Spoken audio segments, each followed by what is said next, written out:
What's good, everybody? It's Big Game James, man. I'm back in the building and just got off work and just thought I'd make a quick video right quick. Ain't nothing really talking about in Cowboys news. This is really the slow period of time where there's nothing really going on but a bunch of rumors and just a bunch of hearsay, just a bunch of talk because they ain't got nothing else to talk about. But there are a couple things I did want to kind of on my mind, and just wanted to discuss them right quick. First of all, um, looking at this tweet by Deffy, I'm sure y'all might know him. He says, updated Dallas Cowboys top 30 tracker. Got some good names in here. Running back Trey Benson, that's what everybody's loving.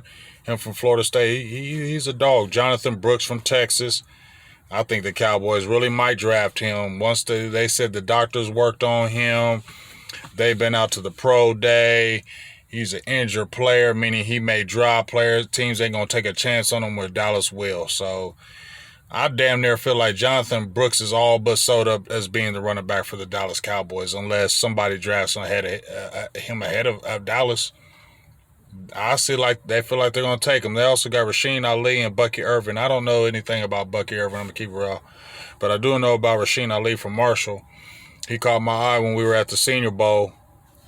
And I kept on mentioning him all during the Senior Bowl, how I liked him. He had some good quickness.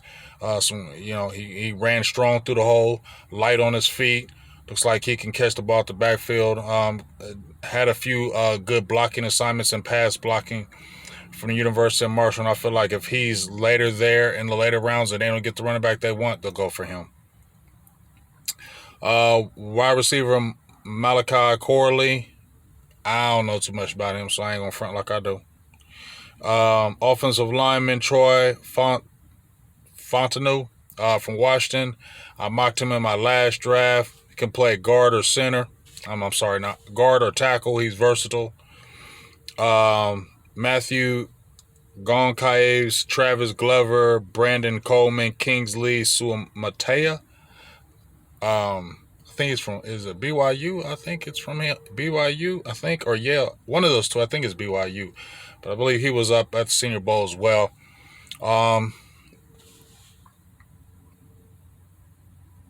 Okay.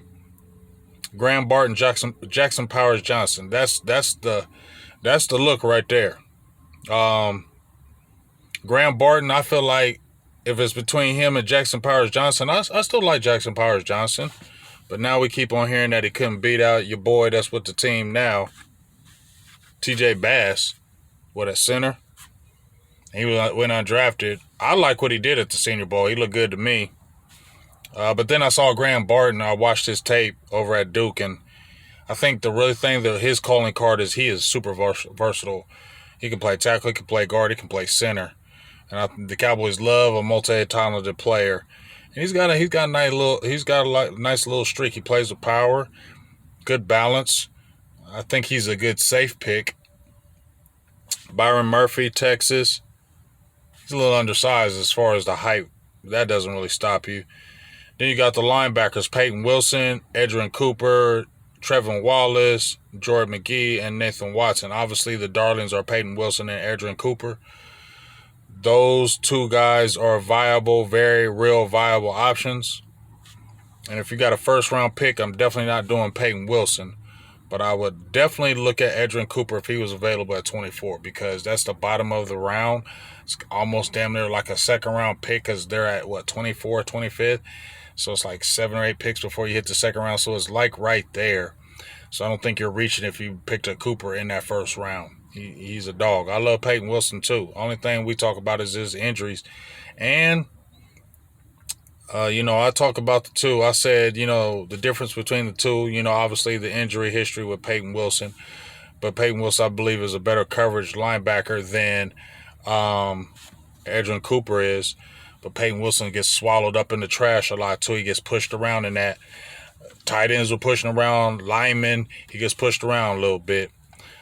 So that's why I keep my eye on Trevin Wallace. Is a speed demon, real athletic freak. But you wouldn't get him early.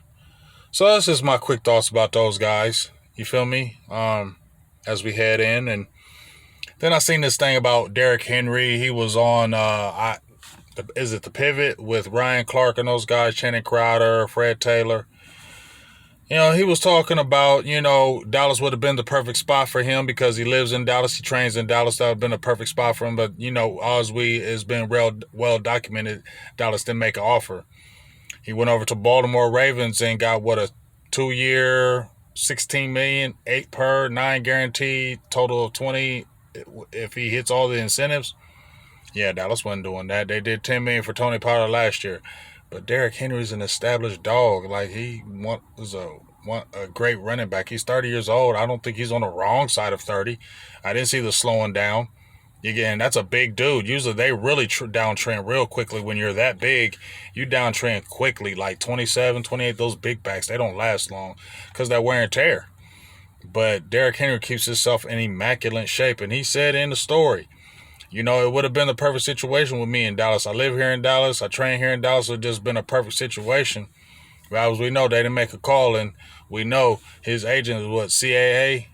And Dak's agent CAA, and they only going to get them best deals. And we already heard, it's been documented that the Joneses, particularly Steven, don't have the best relationship with that company over there. So it is what it is. I would have loved Derrick Henry to come over. I didn't think it was a viable option. That's why I never talked about it. But then when it came a viable option, I'm like, okay, yeah, let's make it happen. But then, it wasn't going to happen. And then when you hear Derrick Henry say, hey, Baltimore, they're committed to winning. They want to win. They were right there at the championship game against the Chiefs. They feel like, hey, you could be a missing piece. I'm ready to get at it, go hard. And you see what the Ravens do. They don't go crazy out there spending all kind of money and free agency and all that stuff, but they win. Dallas don't. They go to championships. Dallas don't. They've been to 2 Super Bowls and won them. Flacco, obviously, we remember the one way back in the day with Trent Dilfer, but the most recent one was with Joe Flacco. I don't know. I'm going to just say this as I get ready to end here is, I can't put my finger on these failures with Dallas. I really can't. Those last 3 years in these playoffs just took it out of me. I came in like the super fan in 2017 when I started doing this, and my passion was crazy in 2017, 2018. Started to dim in 2019 because I was tired of Garrett. It came back when they got McCarthy because I wanted McCarthy. And I understand the 2020 year, that's why I didn't count it. But these last 3 years, 21, 22, and 23, have really took the life of me as a fan, as a content creator. It's took a life out of me. And, oh, well, I don't care. I mean, I'm not going to lay all those years to this current regime as players, as all those years of failures. But it is documented. It is real. There are failures. Almost 30 years in the game. And 8 years with Dak. I ain't just saying this is Dak. I'm just saying since his regime has been here. But, these last 3 years, you had opportune times each year to take it to the next level, get to the next level. Yes, Dallas retired Tom Brady. You got rid of a dragon. I was happy about that. But dude was 45. Tampa was 8-9 in the playoffs. You get what I'm saying? I'm not taking anything away from that victory. But that is true. They weren't the Tampa they were in 2020. Well, I can't put my finger on it or why they can't win, but I'm going to just put my own theory on it. I used to think that, I heavily used to think that, I still feel like Dallas is cursed because, and I felt like Jerry do the right thing, put Jimmy in, and that'll, relinquish the curse because you did him wrong. Y'all both was wrong. Y'all made the amends and you putting them in. And I just feel like, it's kind of like when you're a kid or if you knew you're getting in trouble. I've done it. I'll probably do it again. But you gotten in trouble and you're trying to clean up everything in the past, right? You're trying to clean it up because you want that Super Bowl so bad. I know Jerry wants that Super Bowl so bad. I don't know about Steven, but I know Jerry wants it. And I feel like that's the main reason why you did that. It was out of desperation, like, okay, this might be my last hope to get it, so I'm going to go ahead and do it because I want that chip so bad. And it still didn't materialize. Actually, it was worse. After you put him in the ring, this was the worst playoff loss out of the other two when you didn't have him in. So I just feel like, just like I said, when Jerry sat down with Michael Irvin a long time ago and did that video and he made that deal, felt like with God and said, just let me get this third, just let me get this third. And it just really felt like God was like, all right, I'm going to let you get this third, but you ain't getting no more after this. Oh, you going to win. Oh, you going to get close. You going to win and you going to have good players and this and that, but you are not going to touch that again. And that's what it feels like. I just feel like you made that deal, and that deal is staying true and staying honored. And no matter what you do while you're alive, you're not going to see another Super Bowl. You're not going to see another Super Bowl, at least while Jerry is alive. Now, I don't know what happened after Jerry goes and pass away. I don't know what's going to happen with Dallas after that as far as getting to a championship. But they're not going to a Super Bowl under Jerry Jones. I said that in 2018. After a rant against the Titans. I keep going back to that rant. I said it wasn't going to happen. But then I said, you know what? I looked at the Ring of Honor and Jimmy Johnson. I try to look at things to say, yeah, but you don't know. And I don't know the future. It could still happen. I don't know the future. I'm not Confucius. I'm not Nostradamus. I don't know the future. It's just what I feel and what I've seen of this team. You keep having these failures, and you shouldn't have had these failures, and it's just something that's going on. It's not like you don't got players that can win it. There wasn't so many players that were so much better than y'all in these 3 years of these playoffs that where y'all couldn't have won. So I can't put my finger on it. And that's what I just think it is. You made that deal, and it's staying true. And as long as you're alive, you're not going to see it again. And maybe when you go, Dallas will do something. Maybe they breaks that curse and Dallas goes. But as long as Jerry's alive, nah, I don't believe it. I keep on. I've been going back and forth every damn year. No, they can go. Yeah, they got an opportune time. But then you see this stuff in the playoffs. You're like, how does this happen, dog? Y'all got the talent to beat each one of these damn teams. The NFC was not so super talented last year that they couldn't go. 2022, it wasn't so deeply talented that you couldn't go. And you should have beat them Niners. 2021, you could have did it. So that's the only way I can put my finger on it. Well, I'm frustrated with Dallas. They get on my nerves. I just don't like how they do business. And ain't going to be too much longer with these Cowboys. As far as, like, doing all this stuff, I'll be a sign of love on my team. But what they do, I just don't like it. And I just don't feel like it's going anywhere. I feel like it's going to be the same thing. No matter what they do, it's going to be the same.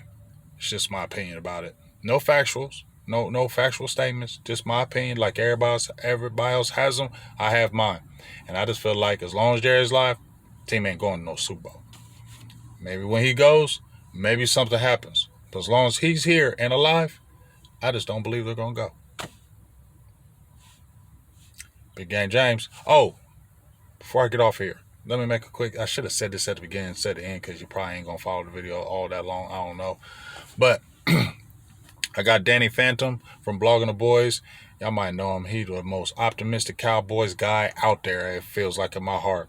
So I said, you know what? Me and you need to do a show. So we're doing a show next Monday. Pessimistic versus optimistic. He's super optimistic guy. I'm super pessimistic guy, and we're going to do a show and talk about it. I think it'll be a very good show. Also talk to Mike Fisher. We're getting that show again, and next week I'll figure out the day where I'm going to get some real information. We ain't going to do the fake stuff. We're going to get real information. Don't shuck and jive me when you come over here, Mike. Let's talk real, and let's see what happens. So we're going to get them popping next week. I think there'll be good shows along with the regular ones, and just stay tuned. Big Game James. I'm out. Peace.